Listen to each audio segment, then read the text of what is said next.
1914, shortly before the outbreak of World War I, extraterrestrials known as Mondoshaans arrive at an ancient Egyptian temple to collect from a secret chamber, for safekeeping, the only weapon capable of defeating a great evil that appears every 5,000 years.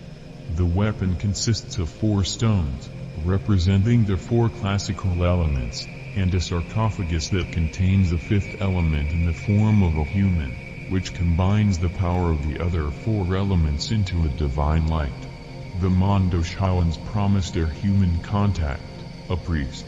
They will return with the elements in time to stop the great evil, but an accident forces them to give their key to the chamber to the priest and instruct him to pass it on to future generations until they return. 300 years later, in the mid-23rd century, the great evil appears in space in the form of a giant ball of black fire and destroys an Earth battleship. The current holder of the Mondoshaan key, Priest Vito Cornelius, informs President Lindbergh of the history of the great evil and the weapon that can stop it.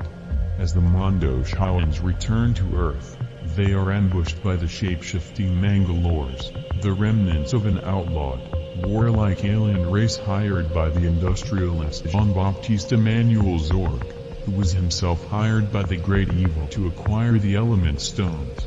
The Mondoshaan spacecraft is destroyed and the only thing Earth scientists recover is the hand of the 5th element, which they use to construct a humanoid woman, known as Lilu. Terrified of her unfamiliar surroundings, she escapes confinement and jumps off a ledge to land in the flying taxicab of Corbin Dallas, a former major in the Special Forces.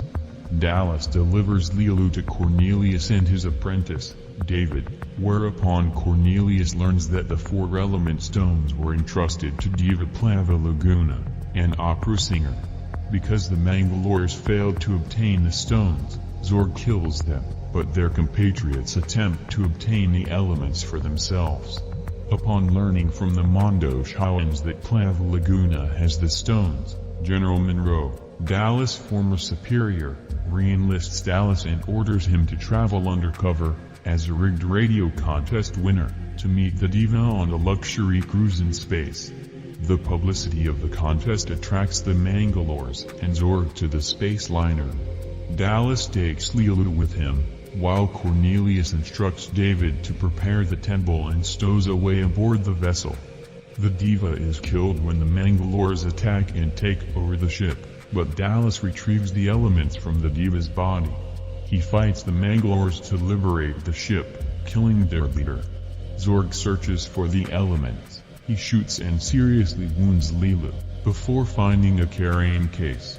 Assuming the elements are inside, he takes the case and leaves behind a time bomb that causes the liner's occupants to evacuate. Zorg departs on his spacecraft but discovers the case to be empty, so he returns to search for the elements. He deactivates the bomb, but a dying Mangalore activates his own bomb, destroying the ship and killing Zorg, while Dallas, Cornelius, Lilu, and talk show host Ruby Rod escape with the elements aboard Zorg's spacecraft. The 4 return to the weapon chamber at the Egyptian temple as the great evil approaches. The group arranges the stones, but Lilu has become disenchanted with humanity after having come to witness the brutality of war and violence and refuses to release the divine light. Dallas confesses his love for Lilu and kisses her. In response, Lilu combines the power of the stones and releases the divine light, causing the great evil to become dormant as a new moon in Earth's orbit. Earth scientists assure President Lindbergh that the great evil is dead. Corbin and Lilu are brought in by scientists and placed together in a healing tank to recuperate.